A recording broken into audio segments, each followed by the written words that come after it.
Hi hello guys, நம்ம இலக்கிய சீரியலில் என்னென்ன சுவாரஸ்யமான விஷயங்கள் நடக்க போகுதுன்ட்டு இந்த ஒரு குட்டி ப்ரொமோவாக பார்க்க போகிறேங்க.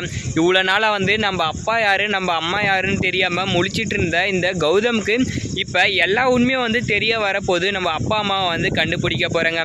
எப்படிடா அப்படின்னு பார்த்தீங்கன்னாக்கா, நம்ம கௌதம் தான் அப்பா யாருன்னு தெரியாமல் முழிச்சிட்டு இருந்தார். நம்ம அம்மா தான் யாருன்னு தெரியாமல் முழிச்சிட்டு இருந்தாங்க.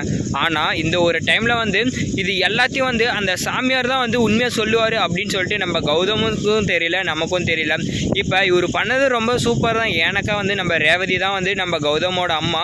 அது மட்டும் இல்லாமல் இந்த எஸ்எஸ்கே தான் கௌதமோட அப்பா அப்படின்ற ஒரு விஷயம் நமக்கு மட்டும்தான் தெரியும். ஆனால் இந்த கௌதமுக்கு இந்த ஒரு விஷயம் தெரியாமல் ரொம்பவே முழிச்சிட்டு இருந்தாங்க. ஆனால் இப்போ எல்லா உண்மையும் வெளியே வரப்போகுது. இதனால் ஏகப்பட்ட பிரச்சனை வரப்போகுது. ஏன்னா ஆல்ரெடி நம்ம கௌதம நீ ஒரு அநாத புள்ள, அப்படி அப்பா அம்மா யாருன்னே உனக்கு தெரியாது, அப்புறம் எப்படிடா நீ என்னெல்லாம் கேட்குற அப்படின்ற அளவுக்கு நிறையா பிரச்சனை போயிட்டு இருந்துச்சு. இப்போ நம்ம கௌதமும் எல்லா சொத்து பத்தெல்லாம் விட்டுட்டு அதனால தான் இப்போ போயிட்டு தனி கொடுத்தனமாக நம்ம இலக்கியா கூட இருக்காங்க. ஆனால் எல்லாத்துலேயும் நான் முன்னேறுவேன் அப்படின்னு சொல்லிட்டு தான் அவரும் பிஸ்னஸில் ரொம்ப முன்னேறிட்டு இருக்காரு. ஆனால் இந்த டைமில் அப்பா யார் அப்படின்ற ஒரு விஷயம் தெரிஞ்சதுக்கப்புறம் தான் அவர் மனசே விட்டுட்டார்.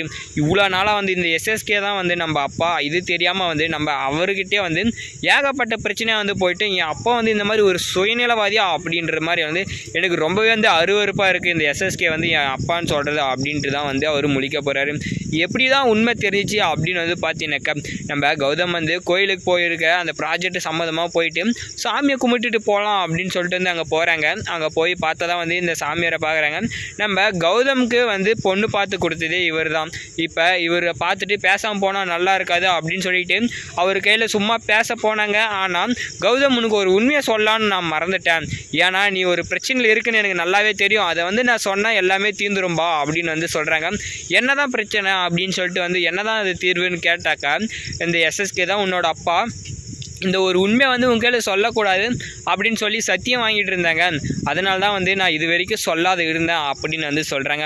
ஏன் இப்போ சொன்னேனாக்கா, நீயும் வீட்டை விட்டு பிரிஞ்சு வந்துட்டேன், உனக்குன்னு ஒரு வாழ்க்கை இலக்கியமாக இருக்கா, இப்போ அதுவும் சரி கிடச்சிருச்சு, உனக்கு அப்பா அம்மா தெரியாமல் தான் உன்னை எல்லோரும் அசிங்கப்படுத்துகிறாங்க, அதுக்கும் ஒரு முடிவு கட்டியிருப்பா.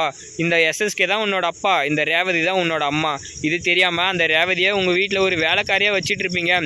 சரி, எவ்வளோதான் நான் உண்மையை மறைக்கலான்னு பார்த்தேன், எனக்கு மனசாட்சி உறுத்திட்டே இருந்துச்சு, அதனால தான் நான் எல்லா உண்மையும் சொல்லிட்டேன் அப்படின்னு சொல்லிட்டாங்க.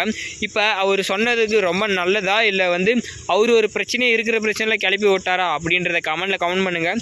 முக்கியமாக இதுக்கப்புறம் நம்ம கௌதம் இந்த ரேவதியும் சரி இந்த எஸ்எஸ்கேவை பார்த்து என்ன மாதிரி ரியாக்ஷன் கொடுப்பாரு, இவங்க ரெண்டு பேரும் ஏற்றுப்பாங்களா இல்லை மாட்டாங்களா அப்படின்றத கமெண்ட் பண்ணி வீடியோக்கு லைக் போட்டு நம்ம சேனலையும் சப்ஸ்கிரைப் பண்ணிக்கோங்க.